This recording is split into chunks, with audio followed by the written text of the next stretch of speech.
Aries, kumusta po kayong lahat? So, ayan Aries, maraming salamat po sa walang sawang pagsubaybay sa ating pong mga reading, and kung ikaw ay bago pa lang sa ating channel, mag-subscribe na po kayo, then i-click mo na rin yung ating notification bell para lagi kang updated sa ating mga bagong upload. So Aries, titignan natin yung ganap sa inyo ngayong September 2025. So, ang bilis ng panahon guys. Burn month na! Okay, so Aries, Sun, Moon, Rising, and Venus sign. Okay, mga ilang araw na lang yun. Per months na, di ba? Ganap sa inyo ngayong September 2025. Aries, Sun, Moon, Rising, and Venus sign.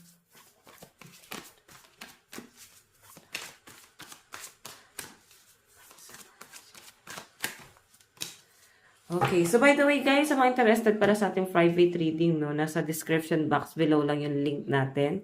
Message nyo lang ako, okay? So meron tayo guys, 2 of Cups. Nakakatuwa to guys, partnership kasi to, no? May nakikita ko guys na may mga taong tutulong sa inyo para umangat ka. Or pwedeng ikaw rin, pwedeng malaki din yung maiaambag mo sa kanila para maiangat mo sila. So, marami kang taong pwedeng ma-encourage. Actually, yung energy ng mga Aries ngayong September, ikaw yung parang laging taga-ayos ng gulo. Ikaw yung tipo ng tao na ayaw mo yung nalulungkot.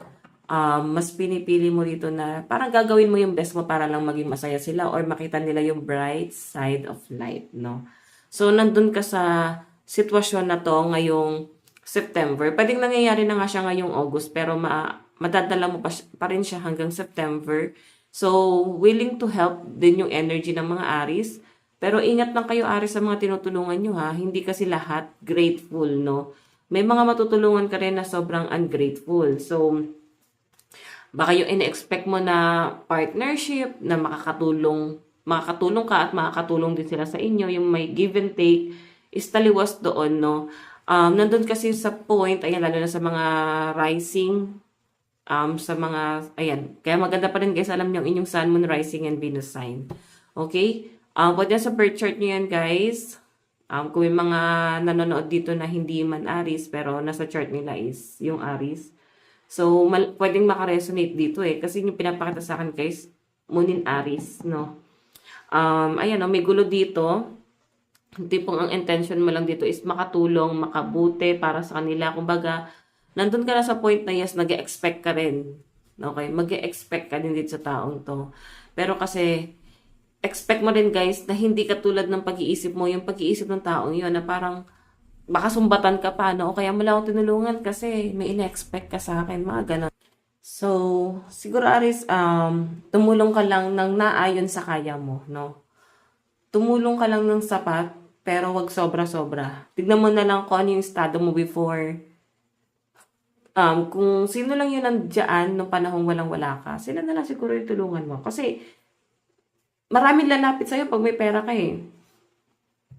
Makikilala mo yung tao sa pera. Totoo yan guys, no? Hindi mo naman makikilala yun dahil sa pagkain. Okay. Makikilala mo yan kung ano yung pwede nilang ma-benefit sa'yo. Okay, pwede rin naman sa love. Tignan natin. Aries, Sun, Moon, Rising, and Venus sign. Meron tayong 3 of Wands, success, support, expansion, opportunity, coming, travel. So, may nakikita akong ano dito, may pag-aantay ang mga Aries. Okay? Parang naiinip ka, no? Like, naiinip ka sa improvement ng isang tao. Sa isang tao ang tinutulungan mo na parang unti-unti kang nauubos dito, Aries. Siguro papaisip ka na rito na may mapapala pa ba ako sa taong to. Though hindi ka naman nag-expect ng kung ano man sa kanya, ng tulong. Siguro, parang may magagawa pa kaya siya sa buhay niya. Kasi, hanggat tinutulungan mo siya, ikaw yung nauubos eh. Okay, hindi ka naman mag-expect ng kapalit sa taong to. May nakikita rin ako dito guys. Pwede may magbabiyahe sa inyo ngayong September. Pero, hindi ka sure kung matutuloy siya or may mga delay na nangyayari dito.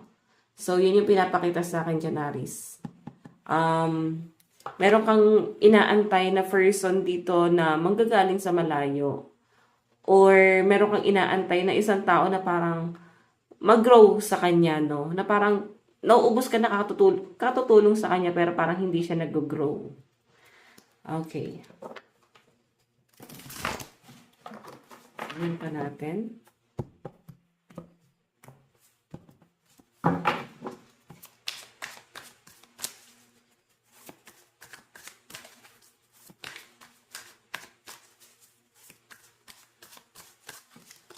Meron tayong Six of Cups, pleasure, friendship, mating, gifts, romance.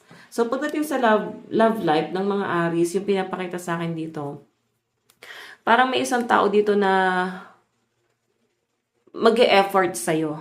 Okay? Magagaling siya sa malayo eh. Mag-e-effort itong taong to. Iisipin mo na lang ano magiging intention niya sa inyo. Pero itong ang simpleng effort nga lang na ginagawa niya na nagta-travel siya sa inyo, iisipin mo na ano yung intention niya. Ibig sabihin, mahal ka na itong taong to. So, medyo manhit pa rin yung energy ng mga Aries kasi parang hindi mo pa rin alam kung ano ba yung dahilan bakit niya to ginagawa sa inyo. So, siguro ayaw mo rin mag-assume, di ba? Tignan pa natin, guys.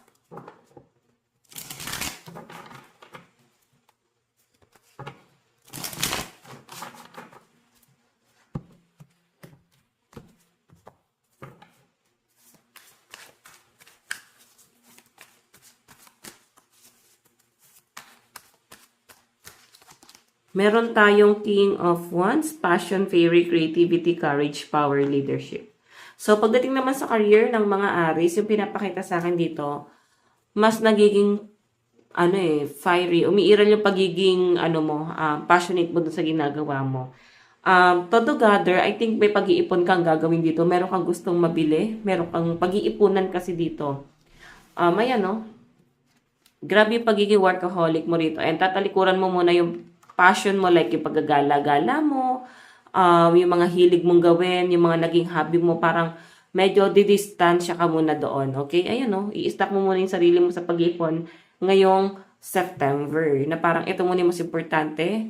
Ayoko muna mag-isip sa problema ng iba. Ayoko muna unahin yung iba. So, focus muna ako sa kung ano yung goal ko. Parang ganun yung pinapakita dito sa mga Aries, no? Ay, no, ayaw mo nang ma-stuck. Medyo conflict, no? May nakikita akong conflict, I think, pagdating sa career mo.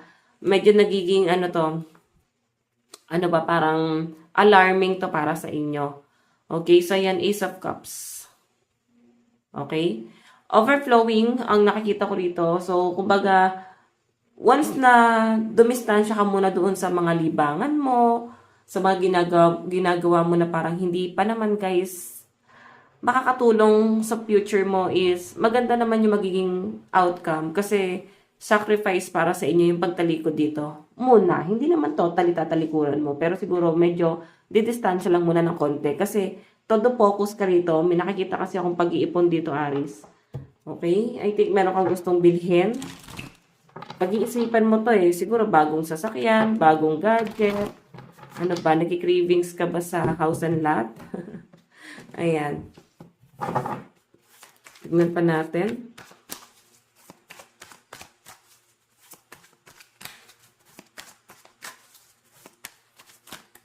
Oops.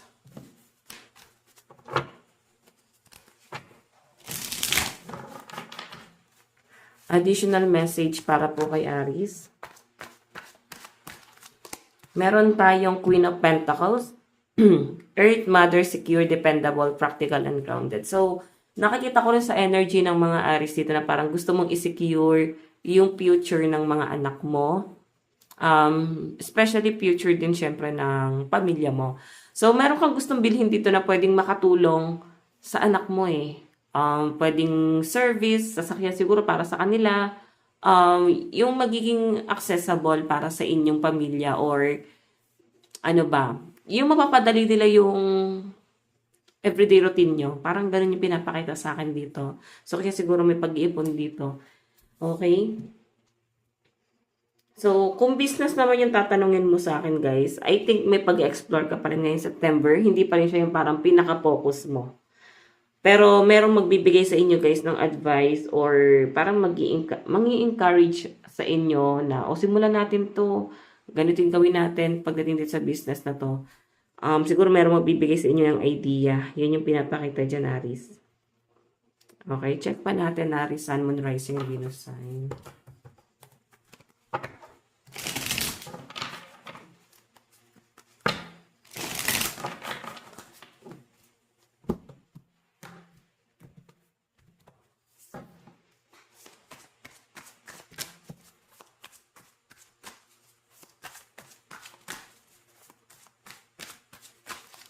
Meron tayong the Emperor, structure, authority, power, boss, masculine, father. So, yung pinapakita sa akin dito, merong isang tao na gustong sumakop sa inyo. Gusto nilang kontrolin yung mga desisyon mo sa buhay. No?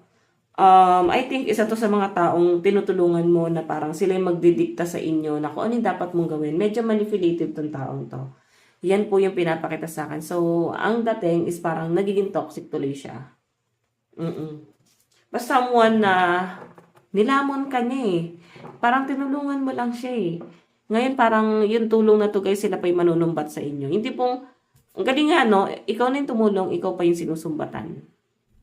Ganon yung nakikita ko dyan. Okay, so titignan pa natin Aries.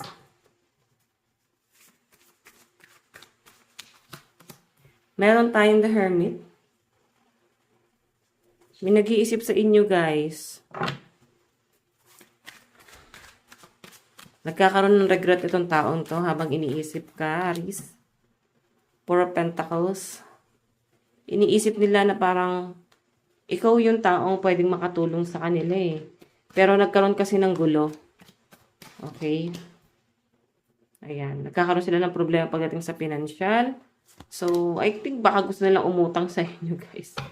Ingat kayo, guys, ha? Kasi parang gulo ang dala na itong taong to. So, ingat na lang, guys, kayo sa pagtulong. Huwag basta-basta tutulong. Okay? So, yun yung advice sa inyo ngayong September 2025. Ingat sa pagtulong. So, ayan. Pagdating naman sa career mo, maganda naman yung nakikita ko dito kasi may pag-iipon and possible na mabili mo nga yung mga bagay na gusto mo kung gugustuhin mo. Okay? So, tignan natin, Aries. Pagdating sa love life mo, Aries, Sun, Moon, Rising, and Venus sign. Okay. Meron tayong, this is not goodbye. Isn't goodbye. Ayan sabi. I don't want to walk away, but it's what best for me and us right now. This isn't goodbye.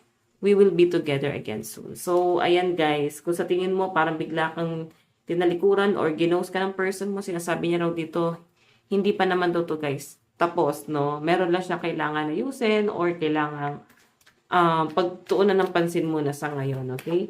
Tignan natin, meron tayong missing you. I miss you. I wish things were different. Ayan. May mga bagay daw, guys, na sinasabi ito ng person mo na sana may pagkakaintindihan, may pagkakaisa. So, nahihiya siyang lumapit sa inyo or humingi ng tulong. Okay, kaya parang sinasolve niya yung problema niya na mag-isa. Okay, takot siyang masumbatan eh. Ayun, I'm single. So, someone na single daw to. Okay, iba naman sa inyo guys, pwedeng karelasyon mo to. Bibigyan kita ng advice. Okay. Advice para sa inyo ngayong September 2025. Meron tayong last quarter moon in Gemini, clear your mind. So, maraming gumugulo sa isip mo. Yung iba sa inyo is parang hindi ka nasasatisfy. Parang nawawala yung happiness. Yung nakikita ko dito, nawawala yung inner child ng mga Aries dito. Okay? Siguro kailangan ito na yung time na simulan mo na ulit maging confident sa sarili mo. Magsimula yan sa self-love eh. Okay, so yan sasabi dyan, clear your mind. Aries, ito lang pong inyong reading. Maraming salamat po. God bless and love you. Bye-bye.